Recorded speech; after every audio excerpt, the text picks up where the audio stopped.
Good morning. Good morning. Welcome to another episode of Healthy in a Wild World.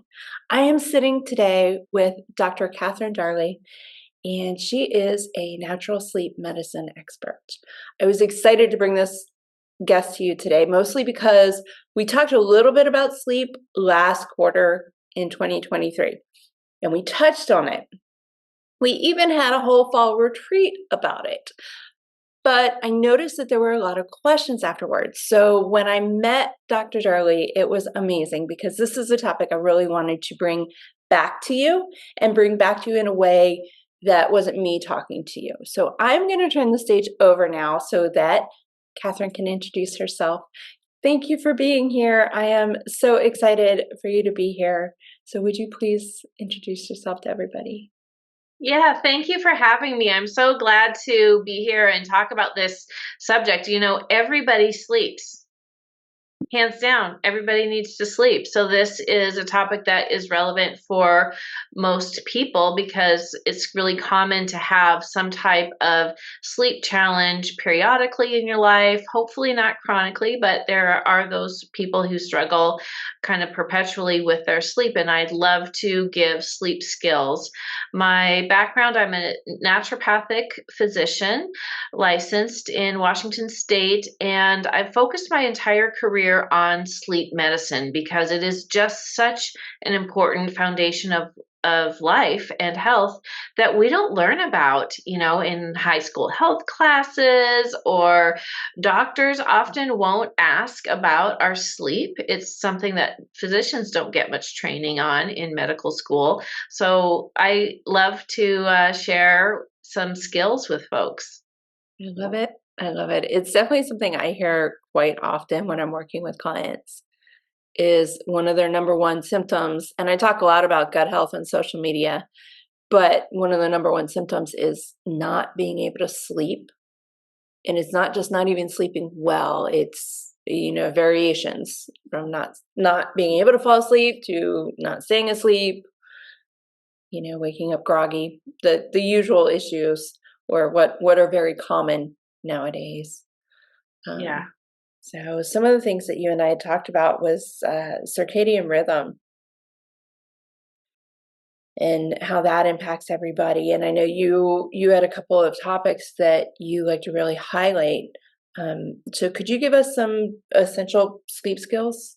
Sure, sure. So the circadian rhythm is that 24-hour pattern in our function, our physiological function. And of course, our sleep and wake is on a 24-hour pattern. We all know that. But what people might not realize is that every cell in your body has clock genes that make that cell do more or less of its function at different times of day. And then our organs are populations of cells that are all working together for a specific purpose. And so our organ systems will have a 24-hour rhythm. An example would be our digestive system. Our digestive system is really set to be active and process food easily during the day, but not so much at night. And lots of people can relate. If you think back to a time that you stayed up late for a project, you're trying to snack in the middle of the night, or maybe you got up early for a travel day and you're trying to eat breakfast before you leave the house, and it's hours before you typically eat breakfast, and the food just sits there. And it's because we've got this circadian pattern in our digestive function.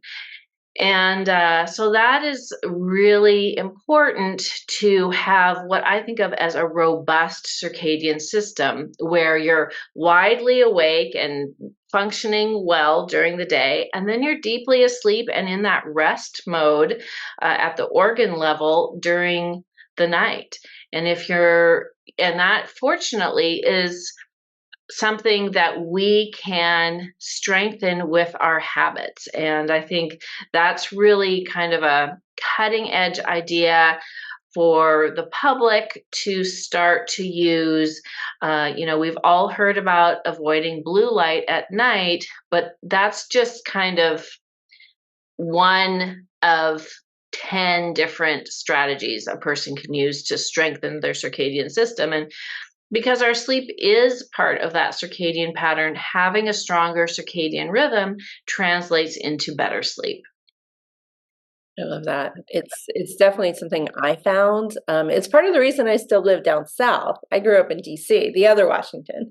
Okay.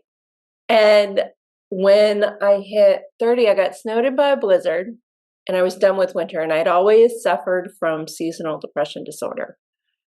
Um, the second it gets cloudy and gray, I'm not sleeping. I'm sluggish throughout the day. Everything is Yeah. thrown off. And down here we're in Texas now, and I think it's 320 days, 330 days of sun. Oh my goodness. It's a lot. It's a lot. My body loves it. Let me just put it that way. But I still feel those gray days. Uh-huh. It makes sense. Yeah. That makes Right. sense. That's very common. And people who have seasonal affective disorder will also have sleep problems along with it typically. Yeah, that Either they're sleeping extra or they're not able to sleep at night. They've got some type of insomnia presentation. yeah, that was my biggest issue. Fluctuated between the two. I would have nights in a row where I couldn't sleep at all, and then Uh-huh. one or two nights where I slept so much I was struggling to wake up. Yes, that's really common with seasonal affective disorder. And getting that light is super important for SAD. It is also important for pretty much all of us. And I want to point out there are some actual measurable recommendations for light that people may not know of. And so the recommendation is during the day, you get 250 lux of bright outside bright light. Um, and to give some reference, one lux is equal to one candle flame from 3 feet away. So one lux is not very much.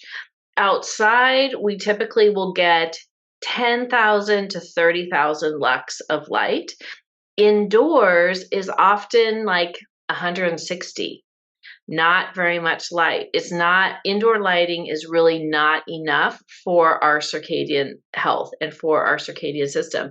So, one cool thing that folks can do if you're at all into tech or like measuring things and like geeking out on the science, and is that on your smartphone, you can download what's called a lux meter. There's free ones that are pretty good, and you hold it up to your eye because it's really the eye that makes the difference that you want to get the light in. So you hold it up to your eye and just kind of sit at the places that you work, like your desk, looking at the computer, and measure how much light am I getting. I did that recently. I've got a computer screen in front of me, one to the right, overhead lights, big double glass sliding doors over on this other side.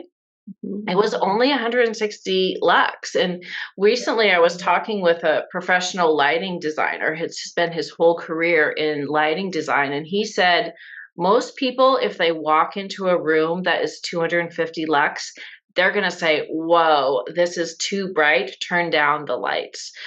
But outdoors is so much brighter. So the recommendation is that in the first couple hours of your day, sooner is better, although it's not always possible, to go outside for 20 minutes at least without sunglasses and get that bright sunlight to really cue your body that it is time to wake up, be in that wakeful physiology, active, productive, thinking sharp, digesting well, all of those circadian features of wakefulness, and every couple hours to get bursts of light. So, we have the recommendation that we not sit at our desk or sit inside all day because sitting it's not good, right? So this is another reason to take those breaks every couple hours, move your body, go outside, get that bright light. You have the benefits of movement, you've got the benefits of the bright light, and that alone will translate into better sleep, having better light exposure during the day.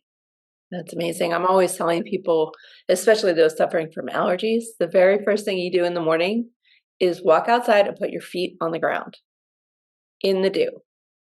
Yeah, It's, right. one of those traditional therapies that if you ground yourself first thing, especially if you're in that dew first thing in the morning, and not the sprinkler water, No, no.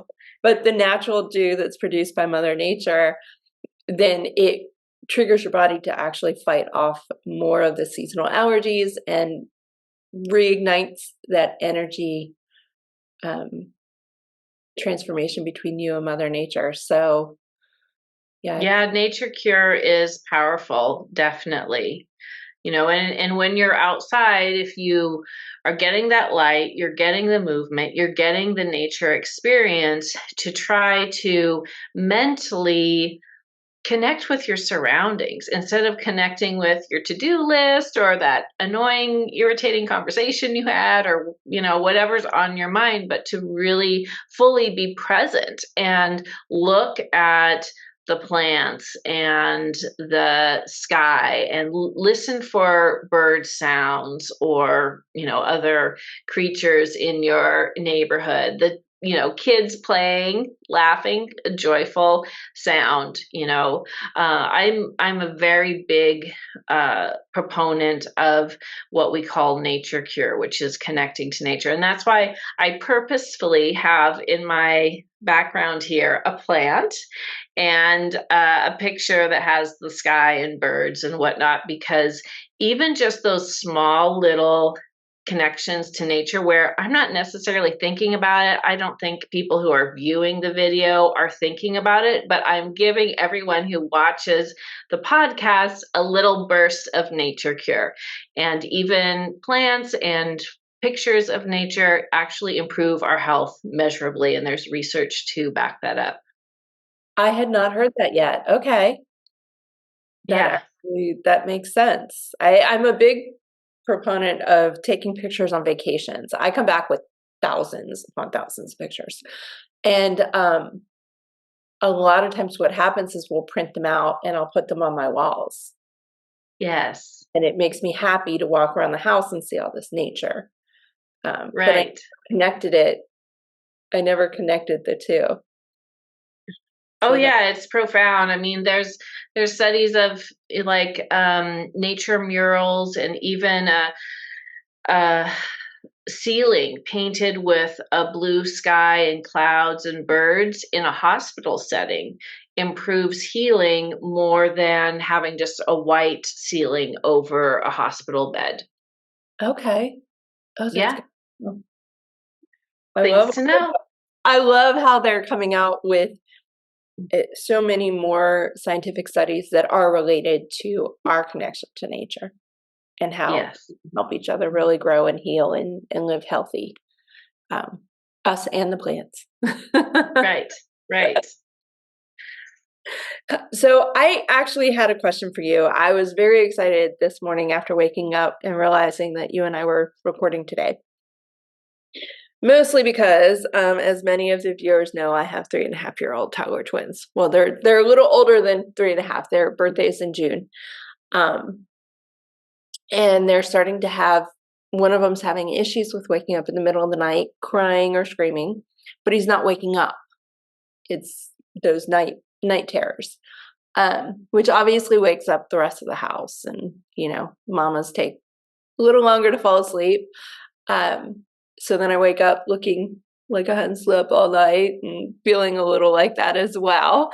Do you have any suggestions for that or explanation as to why it impacts it? Yeah, so I'm glad that you bring this up, because there's some confusion for people between what's the difference between a nightmare and a sleep terror. And so let me go through that. A nightmare is coming out of REM sleep. And REM sleep is typically this more in the second half of the night of a person's sleep period. So it will usually be more towards the morning if they're having a nightmare. A nightmare, they'll have a really complex story-like dream. They'll wake up on their own and they'll be able to tell you the story of, I dreamt about this, and it'll be complicated and it'll be detailed. A sleep terror, the happens in deep sleep or non-REM sleep, so it'll be more likely to happen in the first half of the night, Mm. and the child doesn't wake up. It's more of a brain kind of disorganization that causes screaming, crying, maybe a vocalization, maybe some thrashing about in bed, and yet the child will be asleep. They will go back, they'll settle down and they'll go back and they'll continue sleeping on their own. No parent intervention is needed or even recommended, because if you wake the child up, they'll be distressed about, why are you waking me up? I was sleeping. What's wrong? Mommy doesn't usually wake me up in the middle of the night. What's wrong? Right? You do, of course, want to make sure that safety parameters are in place for the sleep terrors, that they don't have art hanging on the walls or anything hanging on the walls that can fall down, a bulletin board or awards from school. Nothing should be hanging on the walls around the child's bed. You also want to make sure that they don't have any furniture they could whack their wrist or their arm on. So they should not have a bedside table. I actually sleep terrors and nightmares are more common in those younger children, preschool-ish age, although they can persist in adulthood. And I actually had an adult patient. She was, I think, in her late 50s, woman who had consistently throughout her life had sleep terrors, and she had broken her wrist on a bedside table. She'd given her husband a black eye just in the thrashing about. So you just want to make sure those safety parameters are in place. Kids, when they're going through a developmental stage, like they're starting school or they're starting a new school, or they suddenly have learned to read, or that something, they're meeting a developmental milestone, those kinds of stressors can actually make the sleep terrors more likely to happen. Or if there's a change in routine or a move, or, for whatever reason, the child's been sleep deprived. Like, sleep terrors can happen sometimes more around holidays or travel just because of the sleep deprivation. So those are some of the things just to keep an eye on and, you know, adjust if needed. But yeah, so I feel for you because so many moms do have nighttime caregiving duties, and it affects their own sleep and well-being and ability to function. We all have had those days where we didn't get the sleep we need, and we know that we're dragging, and no matter how hard we try to compensate, you're just not able to truly do as well when you're sleep deprived as when you're well rested. Very true. Very true. And no amount of coffee or caffeine is gonna help. No. That's I think one of the best things I learned very early in my career was um, it's not the caffeine that's waking you up. You could have an ice cold glass of water and it would actually wake you up either equally or more so because it Yeah, will there's fill your body. yeah, having caffeine in the first couple hours of the day actually does interfere with your energy. If you're going to have caffeine, it's better to have it, 2 to 3 hours after you have gotten up. Yeah. Yeah. I love that you said that. I get a lot of looks, I'm sure you do, the minute I tell them that the first thing in their mouth should not be caffeine. It should Right. not be coffee, should not be soda. That should happen after breakfast, or worst case, eat it with breakfast, like full Yes. breakfast, not your first of the day. In my world, we actually do a couple, and most of my clients will have breakfast a couple hours later, so they're not eating on the go. Oh, uh-huh. Right. Mhm. No time for breakfast in the hustle of getting everybody out the door, and don't want to be eating in the car. Yes. So, yeah. or just shoving something in your mouth as you walk out the door. Yeah, right. The interesting thing about meals, I mentioned the light, and the light is really important for the circadian system in the brain. But what helps keep our circadian system strong in our body, we think of it as the peripheral circadian system, is actually other cues, not light. And those cues are meal times, exercise, and your routine, particularly your social interactions. And, when are you reliably interacting with other people? So, for your circadian system, you want to have meals at the same start in the same half-hour window all days of the week or the month. Breakfast, lunch, dinner, or breakfast, lunch, snack, dinner, however you organize your meals, and then to not just nibble or snack constantly in between meals, to have a fast. So, if you are someone who gets up and eats fairly soon, it's going to shift your body clock to be more of a morning person. If you're waiting until lunch and then eating later in the evening, that's going to shift you to be more of a night person. And we are already getting this toxic light in the evening that shifts us to be more of a night person. So I am a fan of people eating breakfast, as soon as they reasonably can after waking up. There's a lot of women who are on thyroid medications. They may be advised to take their thyroid medication first thing and then wait half an hour, depending on what they're taking before having breakfast. But yeah, having breakfast actually sooner than later, and then having a longer fasting period before bedtime. Like eating between 8 and 5 or 6, 8 a.m. and 5 or 6 in the evening is a good window. There's lots of benefits for intermittent fasting, which you give yourself an 8-hour window or a 10-hour window to eat, and the rest of the time you don't eat. I think that's a good idea for many reasons. And you just want to structure it in a way that promotes a strong circadian system and healthy sleep at night. Absolutely.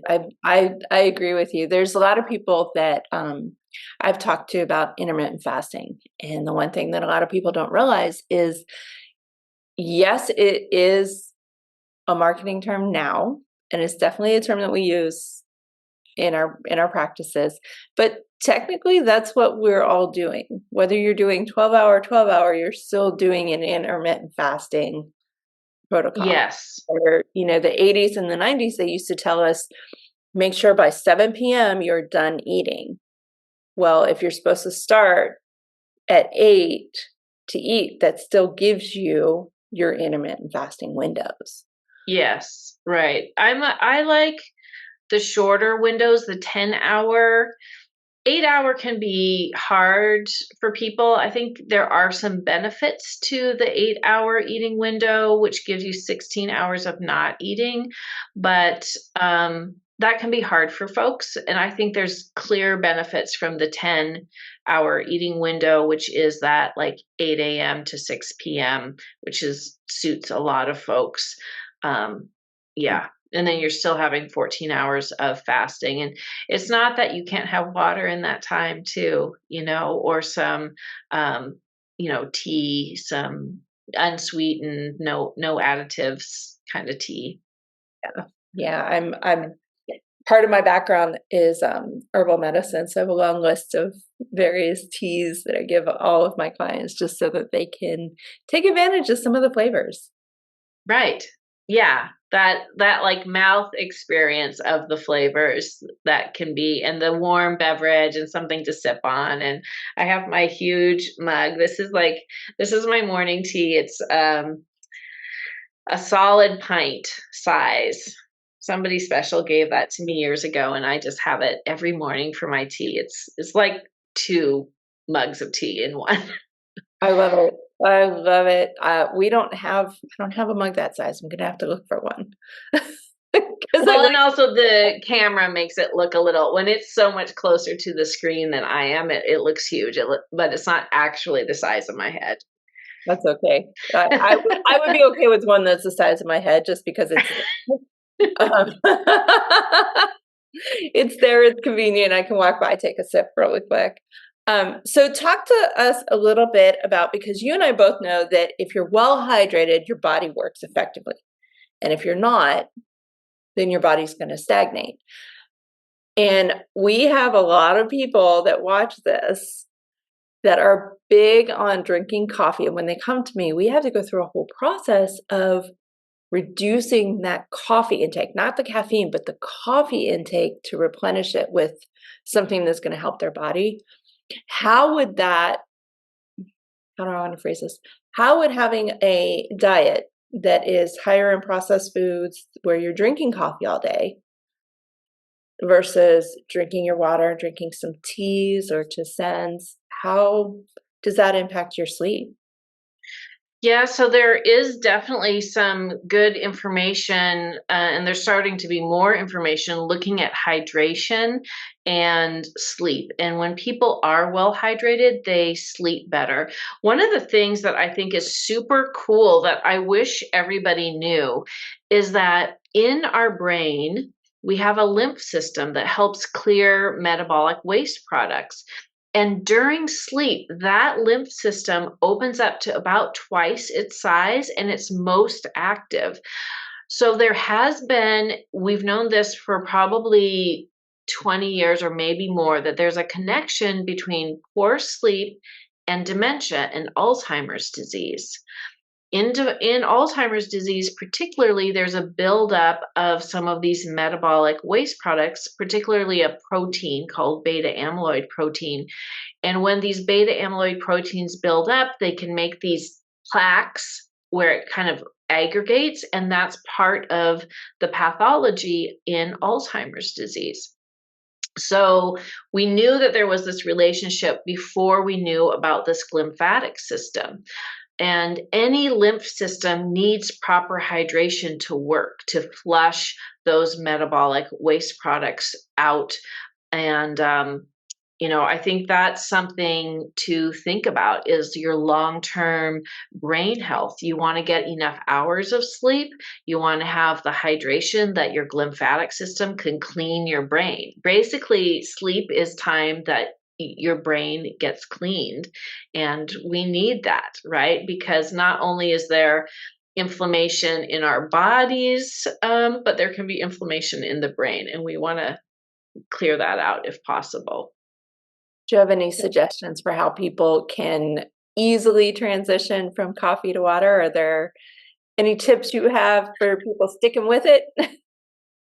I don't have any, I think that the flavor and the habit is um, is a real part of the process.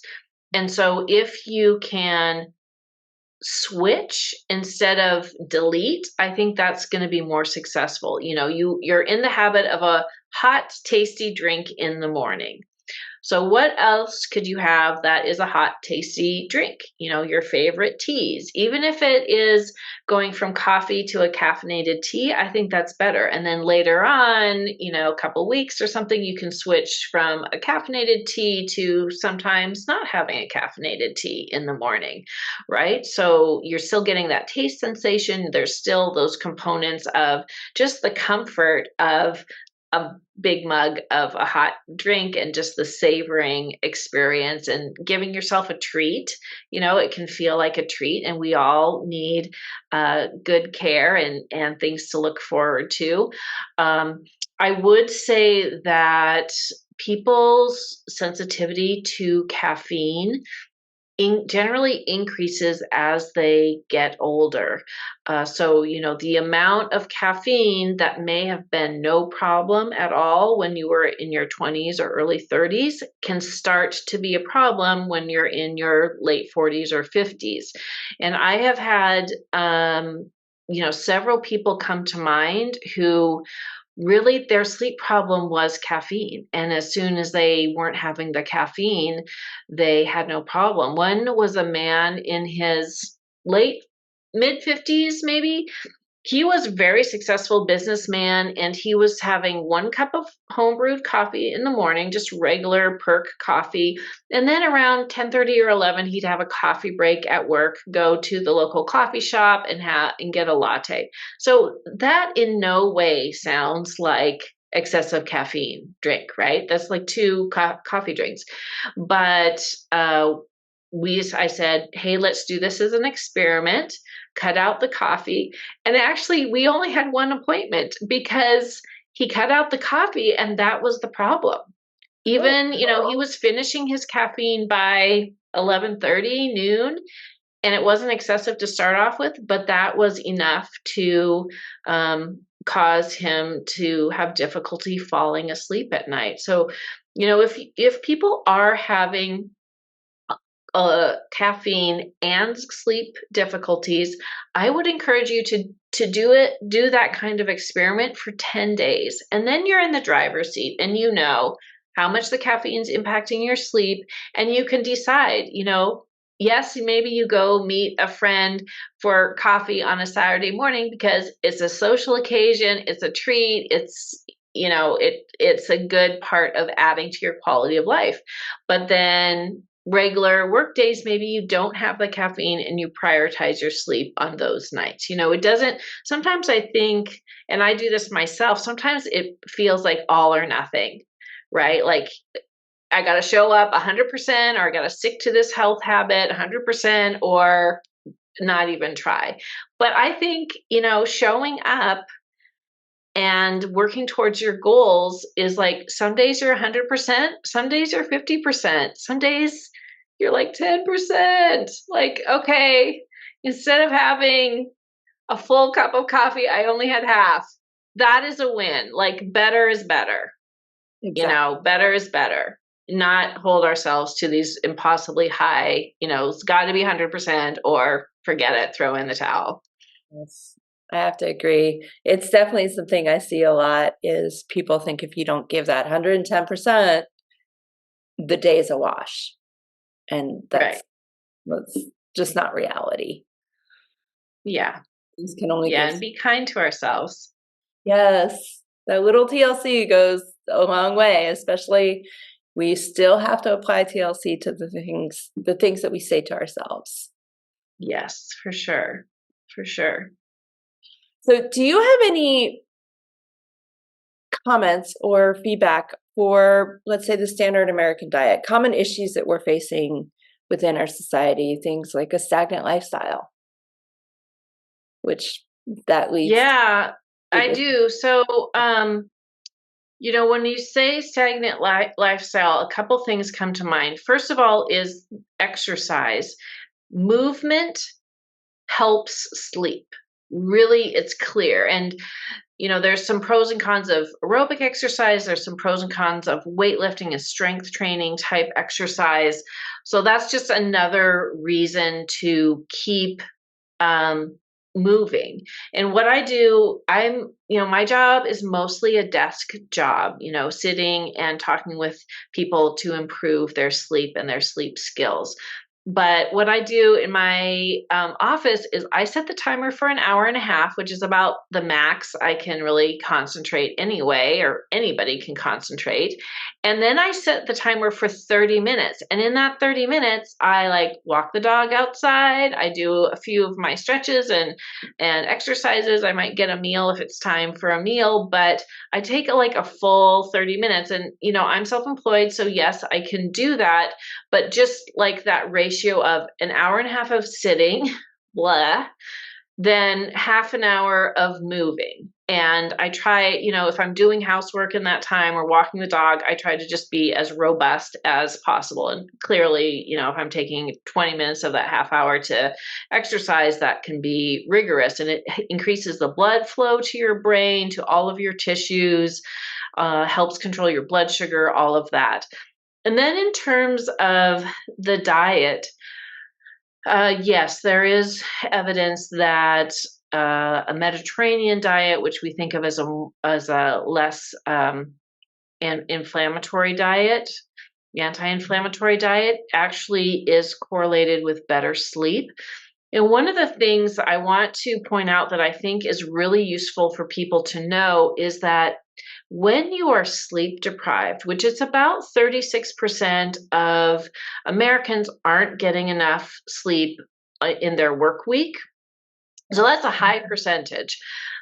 Sleep deprivation changes your appetite hormones. It changes your the response to insulin of your cells, and it is going to promote weight gain. What happens is it changes foods we choose. We choose more processed foods, high fat, high sugar foods, less lean protein, less vegetables when we're sleep deprived. So if you're working towards slimming down or maintaining your weight, just simply getting that 7 to 9 hours that you need each and every night is going to make it easier to make healthy food choices. The other thing is that we tend to eat more. It's around 300 calories more a day that we eat when we're sleep deprived. It's like the thing to know about sleep deprivation is that your body responds to sleep deprivation like it's a stressor. And whenever you encounter a stressor, the body says, okay, we need fuel to handle this stressor, and you'll eat more food.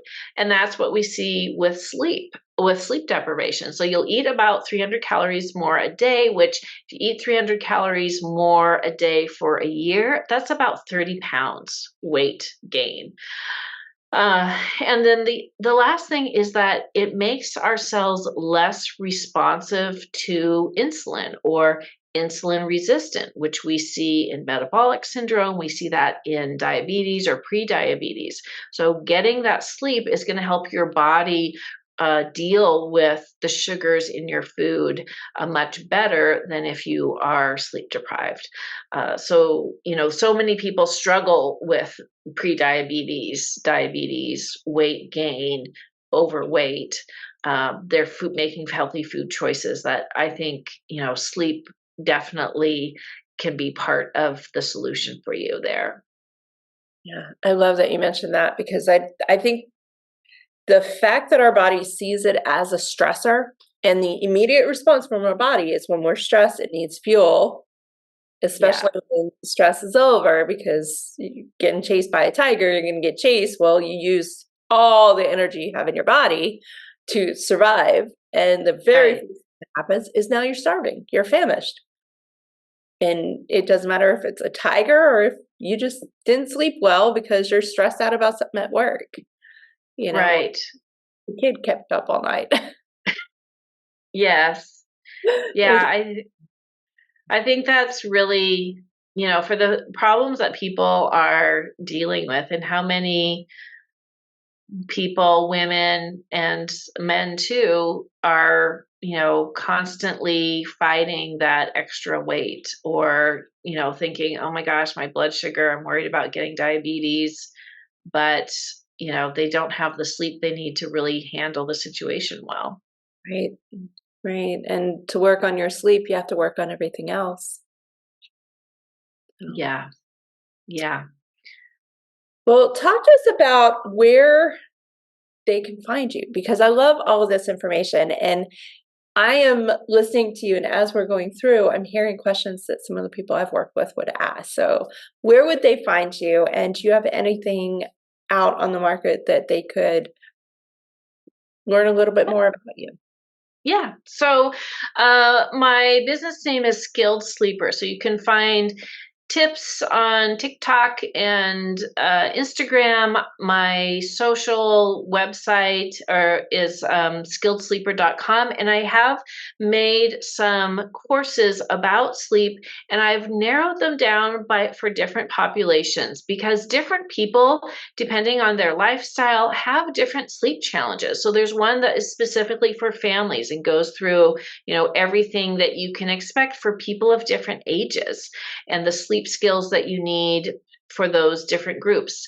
There's one for women, there's one for corporate leaders, shift workers. That's about 20% of people who do some type of shift work, and they need a unique set of sleep skills. And narrowing it down allowed me to go deeper with the sleep skills that are particularly relevant for each group of folks.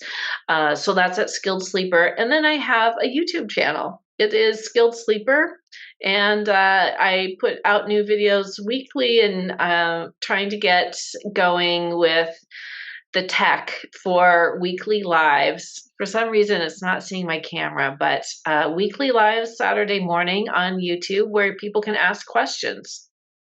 I love that. I love that. The tech part with YouTube was a challenge at first, but it did seem like as soon as everything synced up, it's stayed that way since I started. And this podcast has been through several different phases. So good luck. I know for a fact it'll line up. They're usually pretty good about that. Thank you. That gives me hope. Yeah. Oh my goodness. Well, I'm going to put all of your information below.